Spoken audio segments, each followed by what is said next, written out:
Donc là, vous essayez d'éteindre Rita. C'est très très mal connaître les Sénégalais.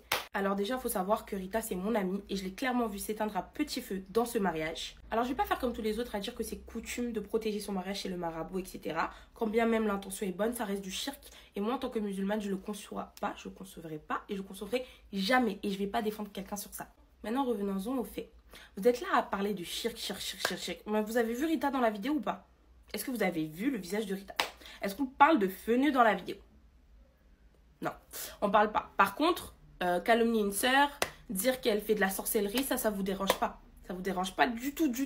Surtout que la plupart des gens ici ne comprennent même pas ce que l'homme dit dans la vidéo. Avec mes connaissances au Wolof, ce que j'ai compris, c'est qu'il lui donne une sorte de remède avec du miel, du café, etc. pour se soigner d'une potentielle blessure. Je sais pas, j'ai pas compris. Mais ça ressemble plus à un remède qu'à un sort. Et bon, encore une fois, Allah Warlem. Moi, c'est ma copine, je vais pas m'exprimer à sa place. C'est à elle de dire les vérités. Aujourd'hui, je peux le jurer sur Allah. Si la vérité sort, il y en a beaucoup ici. Beaucoup qui se sentiront bêtes et qui vont demander pardon à Dieu et pardon à Rita. Le fenu, c'est clairement pas la victime qu'il pense être. Et en plus, je trouve ça trop facile. C'est des comportements tellement féminins. C'est vraiment un garçon princesse. C'est ça la définition d'un garçon princesse.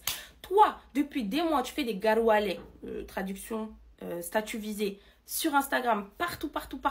Tu te dis, ouais, que quand les gens font ça, au final, c'est quoi? Tu vas donner la vidéo à un blogueur. Mais fallait poster toi-même, fallait assumer, c'est quoi? Tu faisais ton malin. Ça t'a piqué en fait, c'est ça. C'est quand t'as vu que Rita vivait sa meilleure vie sans toi, a su rebondir sur le bad buzz de votre divorce, que t'as pas supporté. C'est à ce moment-là que tu décides de sortir les vidéos. Pourquoi?